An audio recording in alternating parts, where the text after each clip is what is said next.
নমস্কাৰ আপুনি চাই আছে গাঁও চহৰ জিলাৰ খবৰ মই জয়ন্ত মাধৱ গোস্বামী উৰিয়াম ঘাটত উপস্থিত হৈছে মুখ্যমন্ত্ৰী ডক্টৰ হিমন্ত বিশ্ব শৰ্মা উচ্ছেদৰ প্ৰস্তুতিৰ বুজ লবলৈ উৰিয়াম ঘাটত এই মুহূৰ্তত উপস্থিত মুখ্যমন্ত্ৰী ডক্টৰ শৰ্মা বিদ্যাপুৰত উপস্থিত হৈ মুখ্যমন্ত্ৰীয়ে বৰ্তমান বুজ লৈছে উচ্ছেদ অভিযানৰ প্ৰস্তুতিৰ প্ৰশাসনৰ উচ্ছেদৰ জাননীৰ পিছতে ইতিমধ্যে উৰিয়াম ঘাটৰ পৰা তালিটোপলা বান্ধি বিভিন্ন স্থানলৈ ধাপলি মেলিছে বেদখলকাৰীয়ে এই আমি দৃশ্য দেখুৱাইছো মুখ্যমন্ত্ৰী ডক্টৰ হিমন্ত বিশ্ব শৰ্মা উৰিয়াম ঘাটত উপস্থিত হোৱাৰ দৃশ্য আজি ডিব্ৰুগড়ৰ পৰা তেওঁ উৰিয়াম ঘাটলৈ আহিছে বিদ্যাপুৰত হেলিকপ্টাৰ অৱতৰণ কৰিছে মাত্ৰ কেইটামান মুহূৰ্তৰ পূৰ্বে আমাৰ জ্যেষ্ঠ সাংবাদিক নীলোৎপল বৰাৰ সৈতে আমি পোনপটীয়া সম্প্ৰচাৰত সংযুক্ত হৈছো নীলোৎপল ইতিমধ্যে মুখ্যমন্ত্ৰী উপস্থিত হৈছে কাৰ্যসূচীৰ বিষয়ে পোনপ্ৰথমে আপোনাৰ পৰা জানি ল'ব বিচাৰিছো নিশ্চয় জয়ন্ত ইতিমধ্যে মুখ্যমন্ত্ৰী ডক্টৰ হিমন্ত বিশ্ব শৰ্মা আহি পেলাই উৰিয়াম ঘাটৰ বিদ্যাপুৰত আহি উপস্থিত হৈছেহি আৰু তেওঁ ইয়াত বিদ্যাপুৰত যিসমূহ বনাঞ্চল যি বেদখলৰ কবলত আছে সেই অঞ্চলসমূহতে পৰিদৰ্শন কৰিবলৈ গৈছে আৰু তাৰ পিছতেই তেওঁ পুনৰ উৰিয়াম ঘাটৰ এই খেলপথাৰখনলৈ বিদ্যাপুৰৰ খেলপথাৰখনলৈ ঘূৰি আহিব ইয়াত তেওঁ প্ৰশাসনৰ বিষয়াৰ সৈতে আলোচনা কৰাৰ পিছতেই সংবাদ মাধ্যমক সম্বোধন কৰিব আৰু হয়তো তেওঁ দল সংগঠনৰ সৈতে আলোচনা মিলিত হ'ব কিন্তু আমাৰ লগত যি জাতীয় দল সংগঠনৰ কেইবাগৰাকীও নেতা কৰ্মী আছে আমি দাদা আপোনাৰ পৰা বিচাৰিছোঁ আপুনি কোন সংগঠনৰ হয় আমি ধনচিৰি মহকুমা চুতীয়া ছাত্ৰসন্থা আৰু উৰিয়াম ঘাট আঞ্চলিক চুতীয়া ছাত্ৰসন্থাক আমি প্ৰতিনিধিত্ব কৰি আহিছোঁ প্ৰথম কথা হ'ল কি আমি প্ৰথমতে মুখ্যমন্ত্ৰী মহোদয়ক ধন্যবাদ জনাইছোঁ কাৰণ কেলৈ আমাৰ ধনচিৰি মহকুমাৰ যিখিনি মৰ্মবেদনা আছে তেখেতে বিভিন্ন সময়ত দল সংগঠনে দি অহা স্মাৰকপত্ৰৰ ওপৰত তেখেতে পৰ্যালোচনা কৰি ধনচিৰি মহকুমাৰ মৰ্মবেদনা উপলব্ধি কৰি আমাৰ যিখন নামবৰ বনাঞ্চল আছিলে সেই বনাঞ্চলখন উচ্ছেদ কৰাৰ পৰিকল্পনা কৰিলে আৰু সেই অনুপাতে তেখেতে জাননী প্ৰেৰণ কৰিলে আৰু জাননী প্ৰেৰণ 7 দিনৰ সময়সীমা দিছিলে তাৰে আজি হয়তো চাগে 4 দিন উকলিলে আৰু 2 দিন আছে আৰু এই গোটেই বস্তুটোক তেখেতে নিজে তদন্ত কৰিবৰ বাবে আজি উৰিয়াম ঘাটত পদাপন্ন হৈছে তেখেতক আমি আন্তৰিক অভিনন্দন জনাইছোঁ লগতে আমি এই অঞ্চলত যিসকল অবৈধ প্ৰব্ৰজনকাৰী আমি বাংলাদেশী ক'বলৈ নাযাওঁ আমি অবৈধ প্ৰব্ৰজনকাৰী যিয়ে আমাৰ এই বনাঞ্চলখন অধিগ্ৰহণ কৰি তেওঁলোকে আছিলে যেতিয়া প্ৰশাসনে ক'লে তেওঁলোকে কিছু লোকে সেই জাননীখনক সন্মান জনাই ইতিমধ্যে প্ৰায় 17% মানুহ গুচি গৈছে আৰু কিছুমান 30% মানুহে আকুলগুজ কৰি আছে যে আমি ইয়াৰ পৰা কোনো পধ্যেনে যাব নিবিচাৰোঁ গতিকে আমি তেওঁলোকক আমি অনুৰোধ জনাইছোঁ লগতে আমি দল সংগঠনৰ পিনৰ পৰা তেওঁলোকক আমি সকিয়নি দিব বিচাৰিছোঁ যে এই বনাঞ্চলখন আমাৰ সুৰক্ষিত হৈ থাকিবই লাগিব আৰু এই বনাঞ্চলখনৰ প্ৰকৃতিয়ে আমাক যিটো গোটেই মানৱৰ ভাৰসাম্য ৰাখে সেই ভাৰসাম্যটো আমি ৰাখিবই লাগিব আৰু লগতে আমি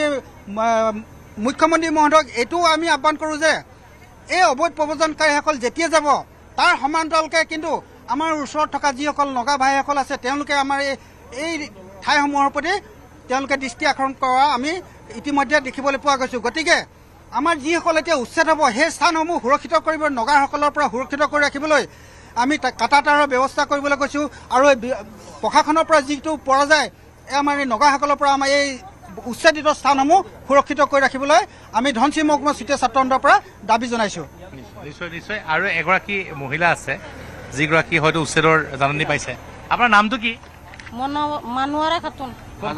ইয়াতে বিদ্যাপুৰী ঘৰ হাজবেণ্ডৰ নাম কি হাজবেণ্ডৰ নাম বাহাৰ আলী তেখেতৰ পূৰ্বপুৰুষ ক'ৰ পৰা আহিছিল সিহঁতি মা দেউতা ইয়াতে ঢুকালে ইয়াতে থাকিলে আগৰ কানি বৰপেটা কেতিয়া আহিছিলে আপোনাৰ ক'ত ঘৰ আপুনি ক'ৰ পৰা বিয়া কৰিছে আমি হামাগুৰিৰ পৰা ইয়াতে চামগুৰি কোন জেগা চামগুৰি বাজিয়াগাঁও পাই কিমান ইয়াত চামগুৰি বাজিয়াগাঁৱৰ পৰা বিয়া হৈছে নাই বাজিয়াগাঁৱৰ পৰা বিয়া পোৱা অহা নাই আমাৰ মা দেউতাও ইয়াতে আছিলে শাহুৰ শাহুৰিও ইয়াতে আছিলে ইয়াতে সিহঁতি ঢুকিলে কিমান চনত আহিছিলে সিহঁতি যেতিয়া নেকি আমি চনটো বাৰু ক'ব নোৱাৰোঁ যেতিয়া নেকি নগা গণ্ডগোল এবাৰ হৈছিলে ডাঙৰকৈ মানুহ এইফালে খেতি দিছিলে আমি ৰাজাপুখুৰী শিবিৰ খাই বহি আছিলোঁ তাৰ 2 বছৰ আগত ইয়াত আহিছে মানে 2005 চনত নহয় এইটো 70-69 হ'ব 70-69 হ'ব আপোনাৰ এতিয়া আপোনালোকে উচ্ছেদৰ জাননী পাইছোঁ এতিয়া কি কৰিব আমি যোৱা নাই এতিয়ালৈকে টাইম হৈ আহিছে তথাপিও আমি যোৱাই নাই আছোঁ এতিয়া নাযায় ক'ত যাম এটা কি কৰিব মুখ্যমন্ত্ৰী যে কৈছে মুখ্যমন্ত্ৰী কৈছে আজি যে আহিছে আমি ছাৰৰ লগত কম বোলে আমাক লাগিলে মাটি নালাগে আমাক ঘৰ দৰ বান্ধিবলৈ অকমান জায়গা দিও আপোনালোকে ইয়াতে থাকিব নে বেলেগত মাটি বিচাৰিব? মাটি ক'ত বিচাৰিম? পইচা টকা নাই, কিনিব নোৱাৰিম। যদি মুখ্যমন্ত্ৰীক বেলেগত মাটি দিবলৈ ক'ব নে এইখিনি মাটিয়ে লাগিব আপোনালোকক? যদি এইখিনিতে দিয়ে ভাল, নহ'লে বেলেগত দিলে? বেলেগত এতিয়া আমি কেনেকুৱা কম, ক'ত দিব সেইটোতো নাজানো। আপোনাৰ হাজবেণ্ডে কি কাম কৰে? ঘৰে দুৱাৰে বাৰীয়ে দুৱাৰে কাম কৰে, বাগান চগানো হাজিৰা কৰে। হাজিৰা চাজিৰা কৰে। আৰু আপোনাৰ ল'ৰা ছোৱালী কেইটা? ল'ৰা ছোৱালী মোৰ ল'ৰা 3টা, ছোৱালী 6টা। মনোৱাৰা বেগম আপোনাৰ নাম? খাতুন। খাতুন, মনোৱাৰা খাতুন এখেতৰ তেখেত নগাঁৱৰ চামগুৰিৰ আৰু তেখেতৰ স্বামীৰ ঘৰ আছিলে। আপুনি বিজেপি নেকি? বিজেপিৰ মানুহ? বিজেপিৰ মানুহ। বিজেপি কোন মণ্ডলৰ? এই উৰিয়ামঘাট মণ্ডলৰ মানুহৰে আমি। এই বিজেপি মানুহ হোৱাৰ পিছত উচ্ছেদ কৰিব লৈছে। এতিয়া কি ক'ম, আমিতো নাজানো। অথচ মতে জাননী দিছে, এতিয়া কাগজখন দিছে যদিও জানিছোঁ। জয়ন্ত, মই দেখুৱাইছোঁ এগৰাকী হৈছে মনোৱাৰা খাতুন। তেওঁৰ পূৰ্বপুৰুষ আছিলে চামগুৰি, নগাঁৱৰ চামগুৰিৰ পৰা অহা। তেওঁৰ স্বামী হ'ল বৰপেটা, তেওঁৰ স্বামীৰ পূৰ্বপুৰুষ, আৰু তেখেতে বিজেপি কৰে। কিন্তু তাৰ পিছতে তেওঁলোকে উচ্ছেদৰ জাননী প্ৰেৰণ কৰা হৈছে। মনোৱাৰা খাতুনে কৈছে যে তেওঁ ইয়াৰ পৰা যাব নিবিচাৰে, ইয়াতেই লাগিলে সৰুকৈ অকণমান থকাৰ ব্যৱস্থা কৰি দিব লাগে, কাৰণ এই ঠাই এৰি যাবলৈ মন নাই। তেওঁৰ স্বামীয়ে হাজিৰা কৰি খায় আৰু তেওঁ নিজে বিজেপিৰ এগৰাকী কৰ্মী বুলি কৈছে। গতিকে মই পুনৰ কৈছোঁ যে এয়া হৈছে বৰ্তমান উৰিয়ামঘাটৰ পৰিৱেশ। উৰিয়ামঘাটত বৰ্তমান যি এইগৰাকী মহিলাক যি উচ্ছেদ জাননী প্ৰেৰণ কৰা হৈছে, অৰ্থাৎ কোনো দল বা কোনো ৰাজনৈতিক দল চাই পেলাই জাননী প্ৰেৰণ কৰা হোৱা নাই, সকলোকে জাননী প্ৰেৰণ কৰা হৈছে। যিসকল ইয়াত বনাঞ্চল বেদখল সকলোকে ইয়াত উচ্ছেদ কৰাৰ কথা কোৱা হৈছে। কিন্তু যিহেতু মই দেখুৱাইছোঁ যে ইয়াত যি ঠাইত বৰ্তমান আছোঁ, ইয়াতে বৰ্তমান যি সম্পূৰ্ণ প্ৰস্তুতি কৰা হৈছে, ইয়াতে মুখ্যমন্ত্ৰীগৰাকী আহি পেলাই এখন বিশেষ বৈঠকত মিলিত হ'ব। মিলিত হোৱাৰ পিছত তেওঁ সংবাদ মাধ্যমক সম্বোধন কৰিব জয়ন্ত, আৰু তাৰ পিছতেই তেওঁ ইয়াৰ পৰা যাত্ৰা কৰিব। কিন্তু ইয়াত আজি বহু গুৰুত্বপূৰ্ণ সিদ্ধান্ত ল'বলৈ বাকী আছে। বহু দল সংগঠন আছে, বিভিন্ন দাবী আছে। বিগত প্ৰায় 2005-06 বৰ্ষৰ পৰা ইয়াত যি হাৰত যি বেদখল হোৱাৰ যি অভিযোগ উত্থাপন কৰা হৈছিলে, আজিৰ তাৰিখত সেই বেদখল যি উচ্ছেদৰ যি কথা যি ওলাইছে, সেই কথা বতৰাসমূহ এতিয়া কাৰ্যত কেতিয়া ইয়াত তেওঁলোকে কাৰ্যত কেতিয়া পৰিণত কৰা হ'ব, এই বিষয়সমূহ আজি মুখ্যমন্ত্ৰীগৰাকীয়ে ইয়াত যেতিয়া বিভিন্ন দল সংগঠন বা চৰকাৰী প্ৰশাসনিক বিষয়াৰ সৈতে সভা কৰিব, তাৰ পিছত হয়তো থিৰাং কৰা হ'ব। আজি হয়তো সংবাদ মাধ্যমক সম্বোধন কৰাৰ সময়ত হয়তো মুখ্যমন্ত্ৰীগৰাকীয়ে এটা ইংগিত প্ৰদান কৰিব। কিন্তু এটা কথা ক'ব লাগিব, ইতিমধ্যেই বহু লোকে কিন্তু উৰিয়ামঘাট এৰি পেলাই বিদ্যাপুৰ এৰি ইয়াৰ পৰা যাত্ৰা কৰিছে, ইয়াৰ পৰা ঘৰ বাৰী এৰি গৈছে। কিন্তু এতিয়াও বহু লোক বাকী আছে, যিসকলে কৈছে যে কোনো কাৰণতে তেওঁলোকে উৰিয়ামঘাট এৰি নাযায়, বিদ্যাপুৰ এৰি নাযায়, তেওঁলোকে ইয়াতে থাকিব, তেওঁলোকৰ পূৰ্বপুৰুষ ইয়াত থাকিব, ইয়াৰ পৰা কোনো এৰি নাযায়, তেওঁলোকে মুখ্যমন্ত্ৰীক দাবী জনাব বুলি কৈছে। গতিকে মুখ্যমন্ত্ৰীগৰাকী মই আৰু মহিলা আছে, আৰু মহিলা আছে।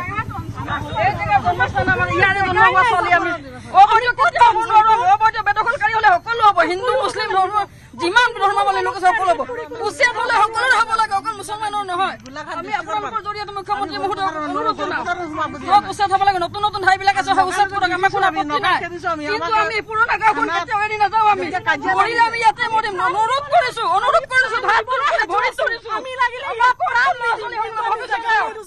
আমি কেতিয়াও জেগা নিদিম। মেট্ৰিকৰ এক্সাম দিব ছাৰ, মোৰ ল'ৰাৰ ভৱিষ্যত কি হ'ব আপুনি কওক। এইবাৰ ফৰ্ম ফিলাপ দিব, মোৰ ল'ৰাই কান্দি আছে ঘৰত। ভৱিষ্যত এন্ধাৰ নহ'ব নেকি কওক। মোৰ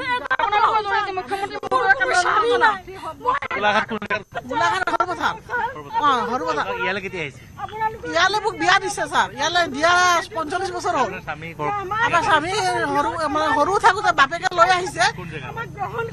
বদৰপুৰ আছিলে নেকি, সৰু থাকোতে লৈ আহিছে 10 বছৰৰ টাইমত। তেতিয়া বাপেক ইয়াত আহি ৰিজাৰ্ভ কৰি মৰি গ'ল, 70-72 বছৰত মৰি গ'ল। উৰিয়ামঘাটৰ মানুহ আমাৰ হাজবেণ্ড, মোৰ নাম মায়াৰুম বেগম। হাজবেণ্ডটো উৰিয়ামঘাটৰ মানুহ। আপোনাৰ উৰিয়ামঘাটৰ চব প্ৰধানপত্ৰ আছে। মই গোলাঘাট ডিষ্ট্ৰিক্টৰ সৰু পথাৰ জনম চৰতা। আমাৰ দেউতাৰ 51 চনৰ আছে, 51 চনৰ ৰিপৰ্ট আছে। কি কৈছে? ইয়াতো এটা ধৰ্ম টাৰ্গেট কৰাৰ নিচিনা হৈ আছে। ইমান ধৰ্মাৱলম্বী লোক কেৱল মুছলমান গাঁওখিনি কিয়? আপোনালোকে নিজে কওকচোন, আপোনালোকে নিজে অনুমান কৰক। আৰু আপোনালোকে সাংবাদিকসকলে যিবিলাক কৰি আছে যে 8 বছৰ পৰা হৈছে, আপোনালোকে নিজ চকুৰে চাই লওক, আপোনালোকৰ কেমেৰাত বন্দী কৰি লওক। 8-10 বছৰৰ পৰা হয় নেকি এইবিলাক গাঁও?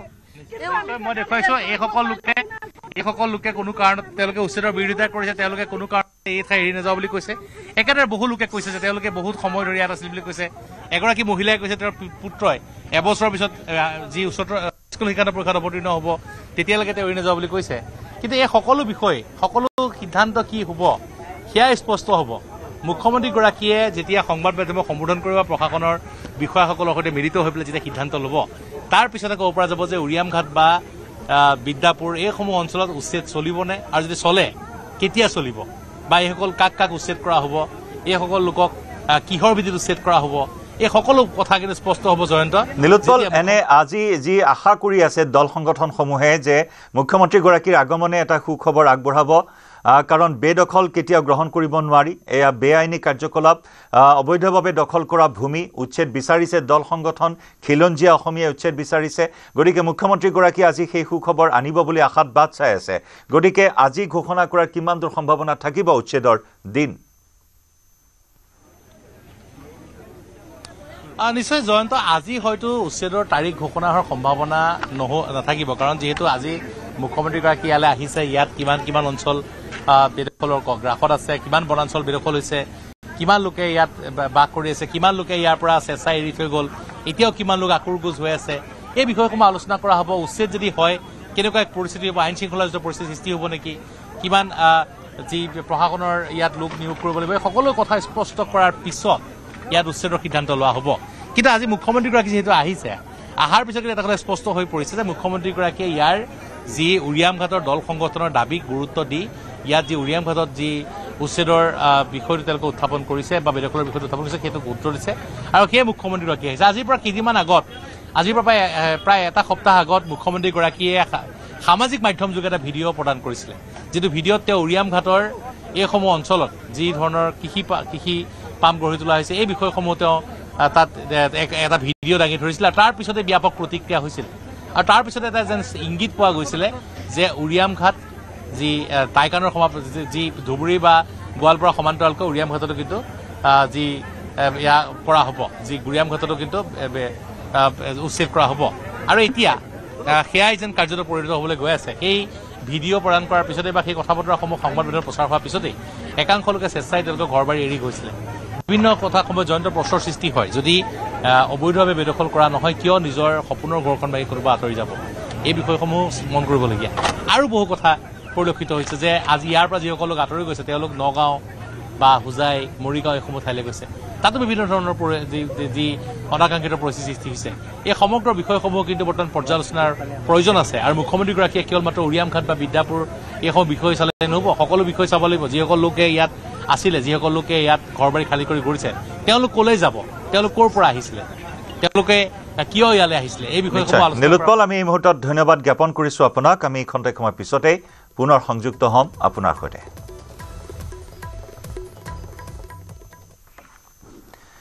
যোৰহাটৰ মনাইমাজিত এক লোমহৰ্ষক কাণ্ড বৃদ্ধ পিতৃ মাতৃৰ লগতে গৰ্ভৱতী পত্নীক অমানসিক অত্যাচাৰ কুলাংগাৰ পুত্ৰৰ বৃদ্ধ পিতৃক কাঠেৰে গুৰুলাগুৰুলকৈ প্ৰহাৰ কৰি দুখনকৈ হাত ভাঙিলে কুলাংগাৰ গোবিন্দ বৰাই পত্নীক অত্যাচাৰ কৰাত বাধা দিয়াৰ বাবে পিতৃ মাতৃক বৰ্বৰভাৱে প্ৰহাৰ কৰে কুলাংগাৰ গোবিন্দ বৰাই দীৰ্ঘদিন ধৰি সুৰা ভাং সেৱন কৰি পত্নী আৰু পিতৃ মাতৃক অত্যাচাৰ চলাই আহিছিল গোবিন্দ বৰাই এই ঘটনা পোহৰলৈ অহাৰ পিছতে স্থানীয় গাঁওৰক্ষী বাহিনীৰ তৎপৰতাত কুলাংগাৰ পুত্ৰক কৰায়ত্ব কৰে আৰক্ষীয়ে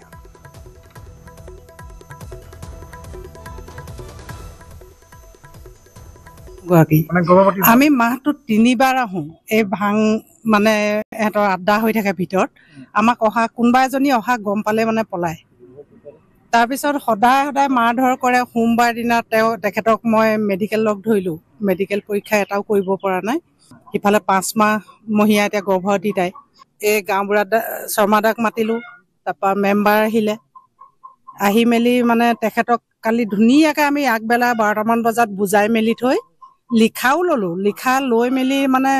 চহী তহী কৰাই আমি বুজাই মেলি আৰু তই খালি কোনদিনা মেডিকেল যাওঁ মোক কবি আমি তোক খৰচ পাতি যি হয় আমি কৰিম সেইটো কাৰণে তাৰমানে বাপেক মাৰিছে মানে মাৰিলে কিহৰ কাৰণে সেই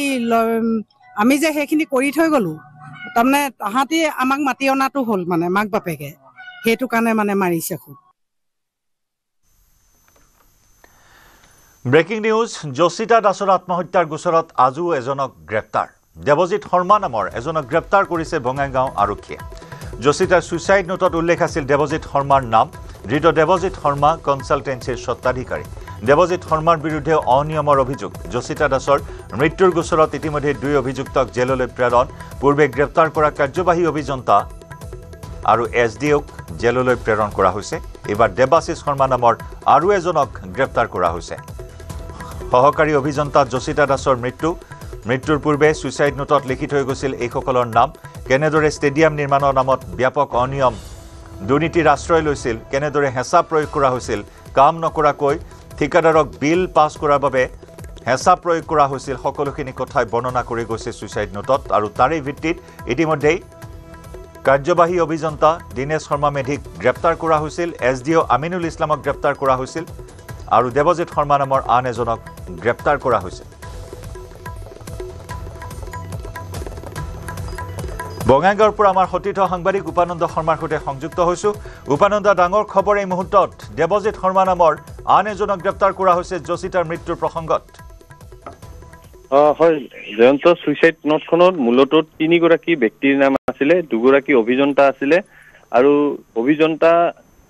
দিনেশ শৰ্মা মেধি আৰু এছডিঅ আমিনুল ইছলাম এওঁলোকক ইতিমধ্যে জেল হাজতলৈ প্ৰেৰণ কৰিছে গ্ৰেপ্তাৰ কৰি আৰু আজি ইতিমধ্যে গ্ৰেপ্তাৰ কৰিছে দেৱজিৎ শৰ্মা তেওঁ এটা কনসালটেন্সি এজেন্সিৰ স্বত্বাধিকাৰী আৰু তেওঁৰ বিৰুদ্ধে অভিযোগ আছে যে আৰ্কিটেক্সাৰ যিখিনি তেওঁ এষ্টিমেট বনাইছিলে সেই গোটেইখিনি আসলতে আবুৱা ভৰা বা সঠিক নাছিলে অনিয়ম আছিলে গতিকে সেই কথাও তেওঁ উল্লেখ কৰিছে যেহেতু সেই তেওঁৰ নাম সুইচাইড নোটত থাকিল আৰু তেওঁৰ জৰিয়তে হেৰাসমেন্ট হোৱা বুলি লিখিছে গতিকে সেই অনিয়ম দুৰ্নীতি তদন্ত কৰাৰ কাৰণে ইতিমধ্যে দেৱজিৎ শৰ্মাক গ্ৰেপ্তাৰ কৰিছে আৰু তেওঁক বঙাইগাঁও সদৰ থানাত গ্ৰেপ্তাৰ কৰি তেওঁক সোধপোছ অব্যাহত ৰাখিছে আৰু বঙাইগাঁও জিলা জ্যেষ্ঠ আৰক্ষী অধীক্ষক মোহনলাল মীনা নিজেই সদৰ থানাত উপস্থিত হৈ সোধপোছ অব্যাহত ৰাখিছে আৰু কিছু সময় পিছত তেওঁক বঙাইগাঁও আদালতলৈ নিয়া হ'ব বুলি আমি জানিব পাৰিছো আৰু আজিৰ দিনৰ ভাগত যদি চোৱা যায় আজি বঙাইগাঁও জিলা কংগ্ৰেছৰ তৰফৰ পৰা ৰাজীৱ ভৱনত তেওঁলোকে উত্তাল প্ৰতিবাদ সাব্যস্ত কৰিছে আৰু কৈছে যে অকল অভিযন্তাই নহয় ইয়াৰ জৰিয়তে কামত যেহেতু বক্সনগাঁও ষ্টেডিয়ামত অনিয়মৰ অভিযোগ উত্থাপন কৰি সেই চৰম সিদ্ধান্ত ললে সহকাৰী অভিযন্তা গৰাকী গতিকে বাকি সকলকো গ্ৰেপ্তাৰ কৰিব লাগে ঠিকাদাৰক গ্ৰেপ্তাৰ কৰিব লাগে কনসালটেন্সি এজেন্সিৰ লোকসকলক গ্ৰেপ্তাৰ কৰিব লাগে আৰু যদি কোনোবা অভিযন্তা কৰ্মচাৰীক লোক নিৰ্মাণ বিভাগৰ আছে জড়িত আছে তেওঁলোকৰ বিৰুদ্ধেও ব্যৱস্থা ল'ব লাগে আৰু বিশেষকৈ দেখা গ'ল আজি ঠিকাদাৰৰ বিৰুদ্ধে খস্তাৰ হৈ পৰে আৰু লোক নিৰ্মাণ বিভাগ তথা মুখ্যমন্ত্ৰীৰ সৈতে থকা ঠিকাদাৰ গৰাকীৰ ফটো সম্বলিত পোষ্টাৰ লৈ তেওঁলোকে প্ৰতিবাদ সাব্যস্ত কৰা পৰিলক্ষিত হয় আৰু কংগ্ৰেছে এটা কথা কৈছে যে সৎ নিকা যেহেতু সহকাৰী অভিযন্তা গৰাকী আছিলে গতিকে সেই সৎ নিকা সহকাৰী অভিযন্তা গৰাকী যাতে ন্যায় পায় আৰু বিভাগত যাতে কৰ্মৰত তেনে ধৰণৰ সৎ নিকা ব্যক্তিসকলে যাতে সুৰক্ষিত থাকে আৰু তেনে ধৰণৰ আত্মহত্যা বা চৰম সিদ্ধান্ত ল'বলৈ বাধ্য নহয় তাৰ কাৰণে কংগ্ৰেছে প্ৰতিবাদ কৰি যাব বুলি কৈছে আৰু আজিৰ দিনটোত উত্তাল প্ৰতিবাদ সাব্যস্ত কৰাৰ মাজতে দেৱজিৎ শৰ্মাক আটক কৰিছে আৰু তেওঁৰ বিৰুদ্ধে বৰ্তমান সোধপোছ অব্যাহত আছে গতিকে পৰৱৰ্তী সময়ত আৰক্ষী কি ব্যৱস্থা লয় গুৱাহাটীৰ পৰা লোক নিৰ্মাণ বিভাগৰ পৰা 5জনীয়া দল এটা মুখ্যমন্ত্ৰীয়ে প্ৰেৰণ কৰা কথা জানিব পৰা হৈছিল যেটো দলে যিখিনি অভিযোগ উত্থাপন হৈছে যে কাম নকৰাকৈ বিল পাছ কৰা যিখিনি অভিযোগ সেইখিনি পৰীক্ষা কৰাৰ বাবে 5জনীয়া দল গুৱাহাটীৰ পৰা গৈছিল বঙাইগাঁৱলৈ গতিকে সেই সন্দৰ্ভত কিবা তথ্য জানিব পৰা হৈছে জয়ন্ত সেই 5জনীয়া যেটো দল আছিলে তেওঁলোকে বৰ্তমানেও বঙাইগাঁৱৰ নিকটৱৰ্তী বচনগাঁও ষ্টেডিয়ামত তেওঁলোকৰ সেই তদন্ত চলাই আছে আৰু এষ্টিমেট মতে সেই কাম কাজ হৈছে নে যিখিনি প্ৰয়োজনীয় সা সামগ্ৰী আছে সেইখিনি গুণগত মানদণ্ড ঠিকে আছিল নে গোটেই কথাখিনি তেওঁলোকে তন্নতন্নকে পৰীক্ষা কৰিছে আৰু তেওঁলোকে কৈছে যে সময় লাগিব দলটোই কৈছে প্ৰায় 10 দিন কমেও 10 দিন সময় তেওঁলোকৰ প্ৰয়োজন হ'ব গোটেই কথাখিনি উলিয়াত গতিকে তেওঁলোকেও নিজৰ কাম তাত ষ্টেডিয়ামত বৰ্তমান অব্যাহত ৰাখিছে আৰু লোক নিৰ্মাণ বিভাগৰ কাৰ্যালয়তো তেওঁলোকে নথিপত্ৰ আদি পৰীক্ষা কৰিছে গতিকে এফালে তেওঁলোকৰ বিভাগীয় যি তদন্ত হেও চলি আছে ষ্টেডিয়ামক লৈ কাম কাজক লৈ আৰু আনফালে আৰক্ষীয়ে নিজৰ সমগ্ৰ ঘটনা বৰ্তমান তদন্ত অব্যাহত ৰখা বুলি আমাক জানিব দিছে জয়ন্ত ধন্যবাদ উপানন্দ